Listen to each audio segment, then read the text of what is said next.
Muy buenos días a todos los integrantes del Presidium, buenos días a todos los presentes.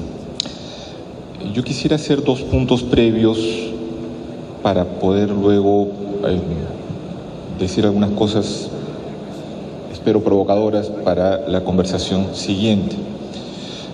Los dos puntos previos son puramente académicos, son casi de tipo histórico, pero sirven un poco para contextualizar lo que quiero poner en el debate.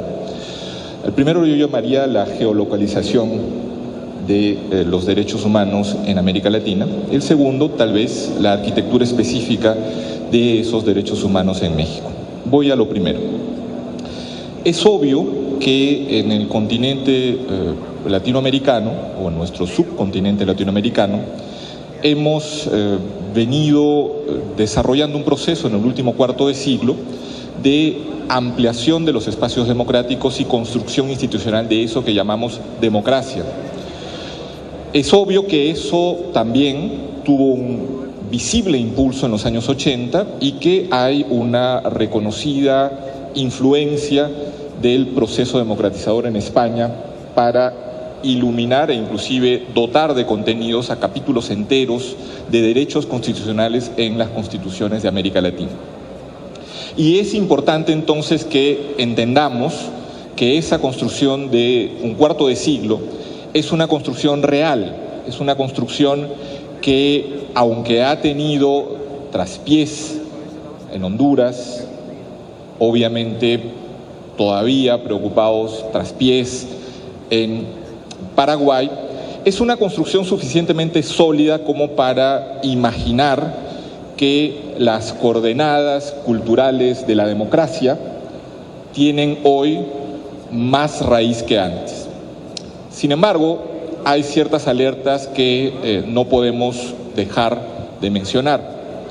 Las encuestas del Latinobarómetro, que son tal vez las únicas disponibles para nivel regional, siguen detectando en los contextos nacionales bloques, bolsones de ciudadanía que en algunos casos en el 20, en algunos casos en el 30 y hasta 35% manifiestan su abierta preferencia por gobiernos de mano dura o por dictaduras, si es que por esa vía se logra combatir la pobreza y la corrupción.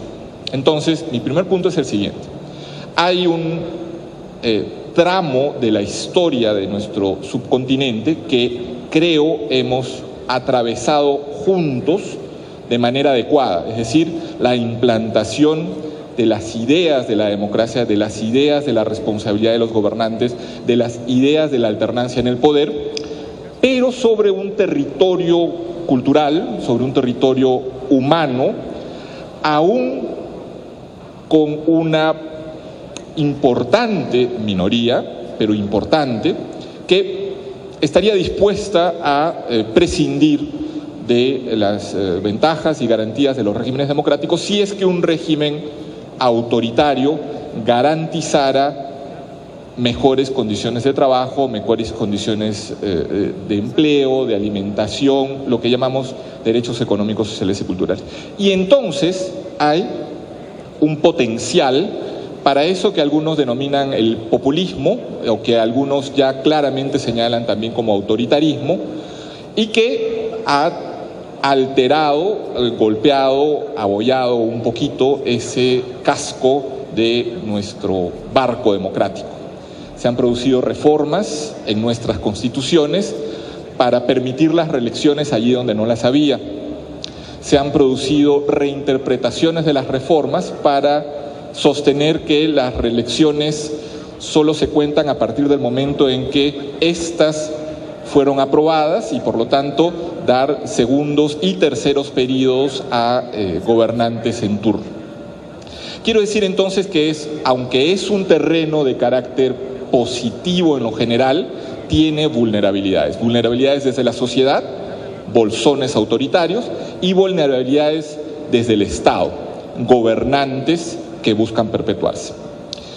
Segundo punto es la arquitectura entonces de la reforma constitucional de derechos humanos en México, que entró en vigor en julio del 2011.